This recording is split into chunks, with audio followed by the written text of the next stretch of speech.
Potato fry చూడండి మంచిగా cut చేసుకున్నాం. Oil heat ఎక్కిపోయింది. నెక్స్ట్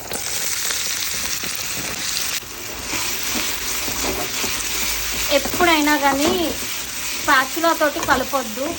ఎప్పుడైనా కానీ ఇట్లా టాప్ చేయాలి, అప్పుడైతేనే మంచిగా అవుతుంది ఏ కర్రీ అయినా కానీ. ఫ్రై చూసారా ఎంత బ్రౌన్ అయినాయో, మస్తు అవుతుంది అసలు క్రిస్పీగా. నాకైతే ఇట్లా నాన్ స్టిక్లో చేయడమే నచ్చుతుంది. అది స్పాచులా తప్ప వేరే ఏవి వాడను.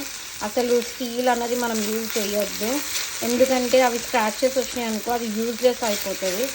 ఎప్పుడైనా సరే సిలికాన్ కానీ వుడెన్ కానీ వాడాలి వీటికి. మనకు మంచిగా ఇండియా నుంచి కరివేపాకు వచ్చేసింది. సో సైడ్కి ఎందుకు వేసిన అంటే అక్కడ ఆయిల్ ఉంటుంది కదా, కొంచెం ఇట్లా చిక్కట్లాడి మంచిగా ఫ్రై అవుతుందని. చూసారా? సో మన పొటాటో ఫ్రై ఆల్మోస్ట్ డన్.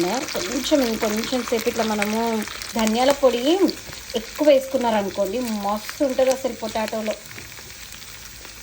పసుపు, కారం, ఉప్పు, ధనియాల పొడి అంతే.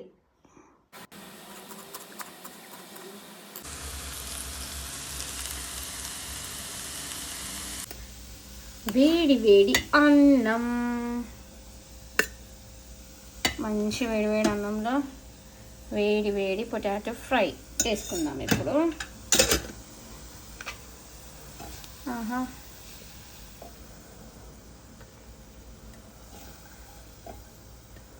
చూసారా ఎంత బాగుందో. నేను మీకు మొన్న బెండకాయ ఫ్రై కూడా చూపించిన కదా, మస్తు అంటే మస్తు అవుతుంది అసలు. ఇట్లా ట్రై చేయండి, కాకపోతే నాన్ స్టిక్లోనే వేయించాలి, స్టీల్లో అయితే అతుక్కపోతుంది.